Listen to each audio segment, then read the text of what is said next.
Comment je me décris? Certainement comme quelqu'un d'entier, de passionné.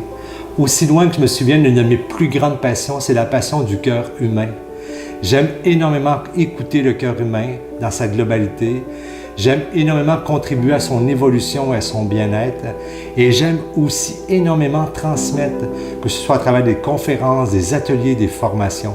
Moi, comment je me décris? Comme une femme de cœur, je dirais une femme qui aime vivre à partir d'un élan du cœur, à partir de choses qui font beaucoup de sens.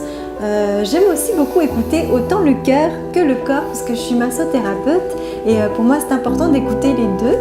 Et je dirais aussi que j'aime beaucoup contribuer à la vie. Et la communication non violente dans nos vies, quel cadeau! Je pense qu'au terme de ma vie, je vais être reconnaissant d'avoir découvert cette approche. Pour moi, tout d'abord, ça a transformé le lien à moi-même pour plus d'intégrité, de justesse avec ce qui est là et surtout d'accueil de ce que je suis, tel que je suis. Et c'est aussi le lien avec les autres qui s'est transformé. Aujourd'hui, pour moi, il y a plus de conscience de ce qui génère de la tension, de la résistance, de la violence, parfois dans nos relations, dans nos interactions. Et ça m'a permis de mettre en place d'autres habiletés relationnelles pour plus de communion, de proximité, de rencontre. Pour moi, ce que ça m'a apporté, c'est vraiment une révélation. Quand j'ai lu il y a quelques années le livre de Thomas Dansbourg, Cessez d'être gentil, soyez vrai. Pour moi, ça a été une grosse révélation de découvrir que j'ai des besoins, que c'est légitime d'avoir des besoins, que j'ai le droit et que j'ai le droit de m'accorder le droit d'avoir des besoins et surtout aussi d'oser les exprimer parce que cette approche nous apprend vraiment de reconnaître nos besoins, d'oser les exprimer et de prendre aussi en compte les besoins des autres. Et c'est ça qui fait la différence. Et cette conscience des besoins, c'est énorme parce que ça sort du jugement, de l'évaluation ou des reproches sur l'autre. Si j'ai la conscience que c'est une tentative pour lui de satisfaire des besoins, je vais pouvoir amener mon attention sur ce qu'il tente de nourrir plutôt que d'évaluer ses stratégies.